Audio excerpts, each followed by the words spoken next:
안녕하십니까. 현대투자연구소 송지호입니다. 이번 시간은 넷패스를 주제로 분석을 해보도록 하겠고요. 아울러서 비메모리 핵심지라고 봐야 되겠죠.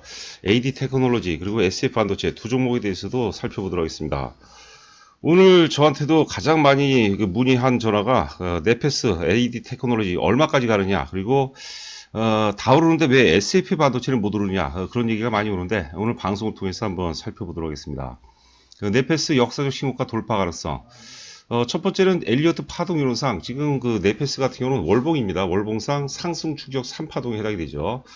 그 엘리어트 파동 이론 보면 상승 충격파는 이제 그 5파동으로 구성되죠. 그리고 1파동과 1번과 3번과 5번 파동이 상승 충격파고, 2번 파동과 4번 파동이 이제 조정 파동인데, 3파동이 1파동이나 5파동에 비해서 가장 신뢰도가 높고요. 그리고 3파동은 1파동의 고점을 반드시 돌파하게 되어 있습니다. 그래서 파동 이론 중 파동상 가장 신뢰도가 높은 파동이기 때문에 넷패스가 이제 역사의 고점이 36,100원이거든요. 거기는 이제 뭐 조만간 돌파할 가능성이 높지 않을까 싶습니다. 물론 이제 시황에 따라서 단기적인 등락이 있겠죠. 그런 것들은 우리가 좀 감안을 해야 되겠죠.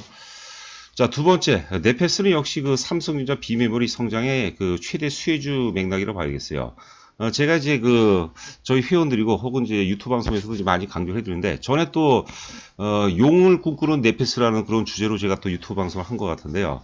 넷패스는 사실 어찌 보면은 SF 반도체라든가 혹은 이제 AD 테크놀로지하고 차원이 좀 틀려요. 얘네들은 사실 하청 업체죠. 그리고 뭐 이유가 어떻든 간에 갑을 관계죠. 을이라고 좀 봐야겠죠. 그런데 넷패스 같은 그 패키징 기술, PLP 관련해서는 세계 최고 기술력을 갖고 있기 때문에 뭐 맞짱을 뜬다는 건 아니지만 그래도 상당히 어떤 그 자존감을 지킬 수 있는 그런 기업이 아닌가 생각이 돼요.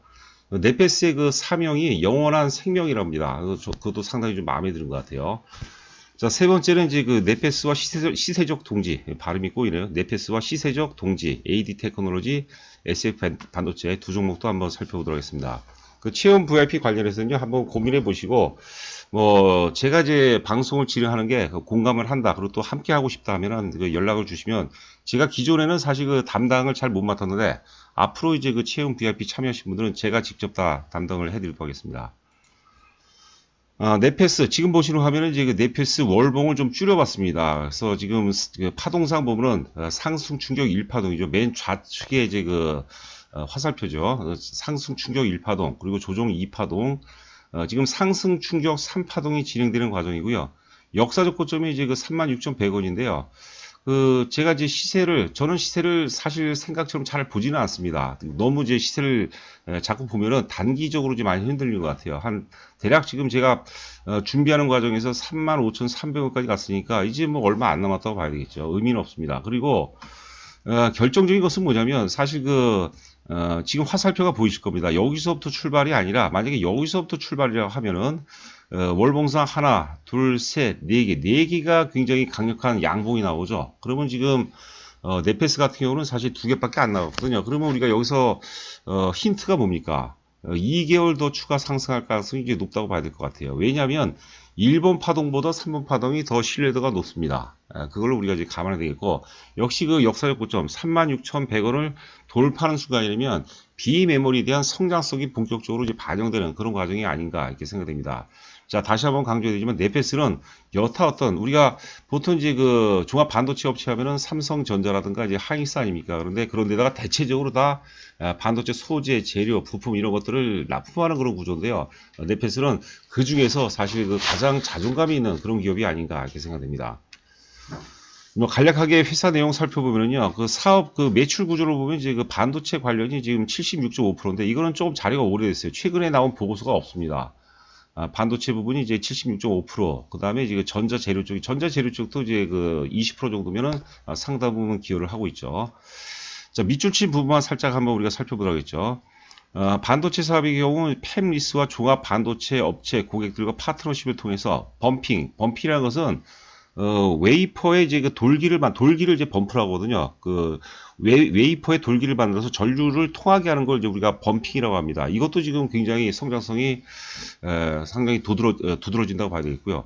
그리고 이제 웨이퍼 레벨 패키지, 이게 이제 일반적인 기술이죠. 지금 사실 어찌 보면 현재 기술은 가장 핵심 기술 중에 하나고, 이거는 또 뭡니까? TSMC가 굉장히 강점으로 갖고 있는데, 네페스 같은 경우는 우리가 잠시 후에 살펴보도록 하겠지만 웨이퍼 레벨 패키지를 넘어서 패널 레벨 패키지 기술의 세계 최고의 어떤 그 기술력을 갖추고 있다고 보는 거죠.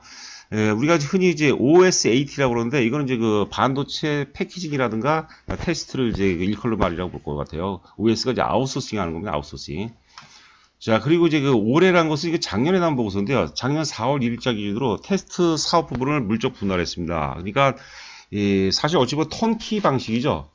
턴키 방식이라는 게 일괄 생산 체제라고 봐야 될까요? 그래서 하여튼 그 네페스 같은 경우는 비메모리 쪽에 굉장히 특화가 되어 있는 그런 기업이 아닌가 이렇게 생각됩니다.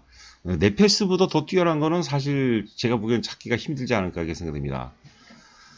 자, 이것도 예전에 제가 그 네페스, 용을 꿈꾸는 네페스 그 주제로 방송했을 때 이제 말씀드렸던 내용입니다. 이 네페스, 세계 최초 차세대 반도체 패키지 팬아웃, 패널 레벨 패키징입니다. PLP죠. 양산을 게시했고요. 맨 아래 보시면 네페스가 세계 최초로 패키지 양산에 성공한 PLP는 WLP에 비해 팬아웃입니다. 팬아웃 PLP, 팬아웃 WLP 이렇게 해석하시면 될 것 같아요. WLP에 비해서 생산성을 높여주는 기술이다.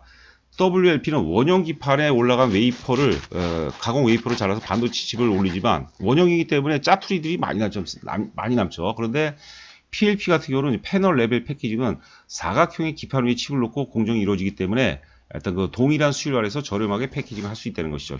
보다 효과적이라고 봐야 될 것 같아요.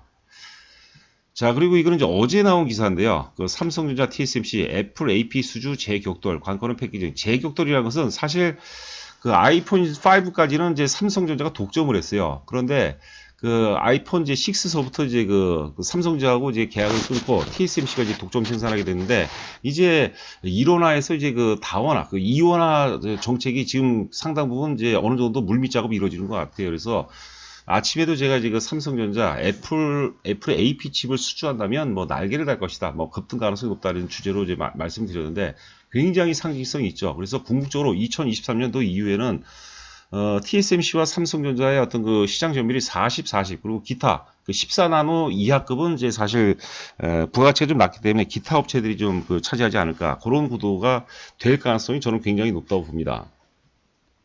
여하튼간에 2일 업계에 따르면 삼성전자와 TSMC는 2일은 이제 그 3월 2일을 의미합니다.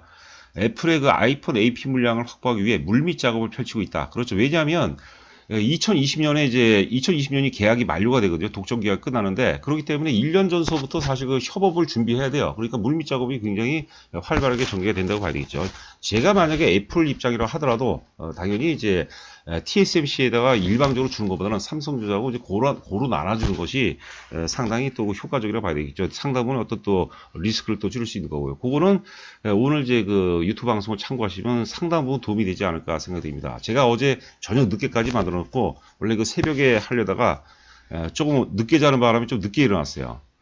자, 그리고 이제 그 퀄컴, 애플 등 미국 반도체 설계 업체들이 공급처 다변화를 원하고 있다. 지금 분위기죠. 얼마 전에 또 우리가 퀄컴의 5세대 칩을, 통신 칩을 수출했고, 또 작년에 인텔이 CPU 칩을 수주한 것도 제가 보기에는 굉장히 의미가 있는 것 같아요. 뭐 또 기타 이제 그 중국의 바이두라고 하죠. 바이두의 어떤 그 핵심, 인공지능 핵심 칩도 또 수주한 레퍼런스가 또 있죠.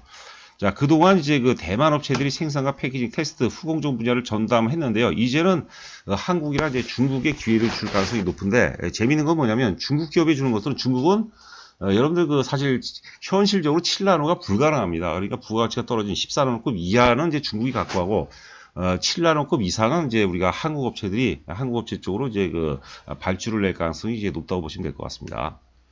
자, 요거는 이제 그나마 이제 최근에 나온 보고서인데 작년 11월 달에 나온 보고서예요. 네페스가 작년에 이제 그 1,553억을 이제 시설 투자를 했죠. 굉장히 부담되는 거죠. 이게 자기 자본의 뭐 거의 110%를 차지한다고 그러죠. 그런데 사실 그 유상증자 가능성 때문에 주가가 상당히 좀 훼손이 되는데 그게 아니고요. 주가가 이미 작년 1월서부터 9월까지 많이 올랐기 때문에 상승에 따른 반대급부로 조정을 받은 거예요. 자연스러운 조정이고 그리고 가격 조정과 기간 조정을 마무리하고 다시 이제 상승 반전되는 그런 모습이죠. 하여튼 그 보고서에 의하면 투자금은 자기 자금과 그다음에 일부 금융기관 차입을 통해서 조달할 예정이라고 그런 거죠.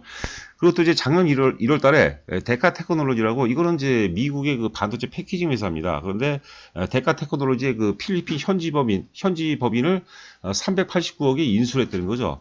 근데 또 재미있는 것은 데카 테크놀로지의 그 주요 주주 중에 하나가 이제 퀄컴입니다. 퀄컴. 제가 보기에는 요번에 이제 2월 달이죠. 2월 달에 그 삼성전자가 퀄컴의 어떤 그 5세대 통신 칩을 수주한 것도 중간에서 어떤 그 네페스의 역할도 좀 있지 않나. 이건 뭐 말도 안 될지 모르지만 그런 어떤 그 상상도 한번 해봅니다.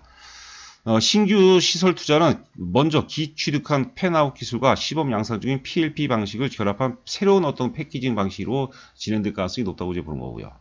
굉장히 의미가 있죠. 뭐 예상 실적 보면 이제 2019년도에 660억에서 그러니까 많이 올랐죠. 2018년도에 220억에서 2019년도 660억이니까 거의 뭐 200%가 올랐죠. 그러니까 주가는 이제 급등할 수밖에 없었고, 그 다음에 660억에서 이제 올해 예상 영업이익이 대략적으로 한 그 970억 정도, 한 1000억이라고 치죠. 많이 증가했는데 영업이익 증가율은 떨어져요. 이러면 사실 우리가 좀 고민할 필요가 있는데, 성장성이죠, 성장성. 앞으로 이제 삼성전자 비메모리가 시간이 지나면 지날수록 레퍼런스가 쌓이면 쌓일수록 특히 이제 애플하고 이제 본격적으로 AP칩 수주 가능성이 이슈화가 된다면 상당 부분 어떤 그 주가에 결정적인 어떤 그 재평가 요인으로 작용할 가능성이 높지 않을까 이런 생각도 해봅니다. 자, 그 실적이라든가 이제 전망을 보게 되면은 이것도 이제 그 작년 10월 달 저러니까 그거는 이제 감안해서 보시기 바랍니다. 반도체 사업부가 아까 우리가 그 매출 비중을 봤죠. 전체 매출액 4,500 중에서 이제 반도체 사업부가 3,940억이니까 거의 뭐 한 80% 이상을 차지한다고 봐야 될 것 같아요. 자, 그런 내용이고. 자, 그리고 이제 그 두 종목을 보도록 하죠. AD 테크놀로지 한번 보도록 하죠. AD 테크놀로지 보면은 P보다 진하다. 지금 예를 들어서 이제 SF 반도체 같은 경우는 이제 그 P로 얽힌 사이죠. 삼성 디스플레이입니다. 하여튼 그 삼성에서 SFA에 지분을 10.18%를 출자를 했죠. 그건 사실 그 어떤 P로 엉킨 사이라고 봐야죠. 자본시장에서 돈은 결국은 이 P를 의미하니까. 그런데 AD 테크놀로지하고 어떤 그 지분 관계는 없지만, 제가 이제 뭐 반복적으로 말씀드리지만, AD 테크놀로지가 15년 동안의 그 협력사였던 TSMC와 거래를 끊었어요. 그리고 삼성전자와 이제 계약할 가능성이 이제 굉장히 높죠. 여러분들이 우리가 상식선에서 우리가 사회생활을 해보면 그 상식선에서 해결하면 될 것 같아요. 제가 보기에는 상당한 엄청난 어떤 그 대가가 있지 않고서는 그럴 가능성이 낮다고 봐야겠죠. 오늘도 주가가 좀 자료를 준비하는 동안 한 9% 이상 올라가는 것 같은데 하여튼 그 주가가 많이 오른다고 봐야겠죠. 우리가 삼성전자 기준으로 편안하게 10만원 간다고 이제 보는 거죠. 물론 중간에 여러 가지 어떤 그 시련들이 있겠죠. 그러나 또 역시 그 4차 산업이라는 어떤 기술혁명의 흐름, 이 흐름은 어설픈 어떤 그 불확실성과의 싸움에서는 결국 제가 보기에는 게임이 안 된다고 이제 보는 거죠. 그래서 우리가 모르나 우리가 그거를 믿는 겁니다. 4차 산업혁명의 어떤 흐름과 크기, 이런 것들을 우리가 믿고 가는 수밖에 없어요. 그래서 어설픈 어떤 실현에 우리가 물량을 뺏겨서 안 된다는 것이죠. 저희 같은 경우도 보면은 사실 그 알게 모르게 지난주 금요일 같은 경우, 목요일 금요일 같은 경우 굉장히 시장이 코막했죠. 물량을 분명히 뺏긴 사람도 있을 거예요. 충성도가 높은 사람들은 오히려 더 사는 거고, 충성도가 낮은 사람들은 사실 또 멘탈이 또 약한 부분들은 털릴 수밖에 없는 것이죠. 그런 시련을 우리가 잘 이겨내야지. 말 그대로 이게 핵심 주도주 논리라면 그런 시련에서 잘 견뎌내야지만 우리가 커다란 어떤 그 수익을 도모할 수 있다고 보는 거죠.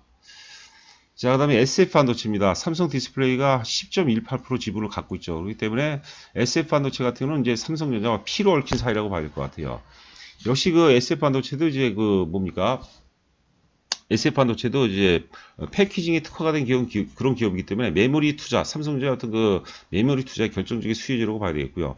5년 동안 사실 그 구조조정을 계속 지속해 왔어요. 옛날에 그 STS 반도체였습니다. 이게 구조조정을 마무리한다는 게 있기 때문에 규모의 경제가 실현이 된 상태고, 뭐 주요 사업부도 호조고, 범핑 부분도 이제 본격적으로 실적이 되고요. 그 다음에 필리핀 2공장 가동이 본격화가 되면서 올해 실적이 작년 대비해서 많이 올라갑니다. 뭐 최소한 한 7, 80% 이상 정도 영업이익이 급증할 것으로, 보고서가 전혀 없어요. 저희가 계속해서 이제 추적해 보는 거죠.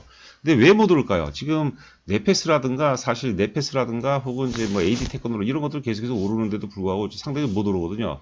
실제 그 SF 반도체 같은 네페스와 주가가 약간의 다수의 어떤 그 역상관관계 좀 있는 것 같아요.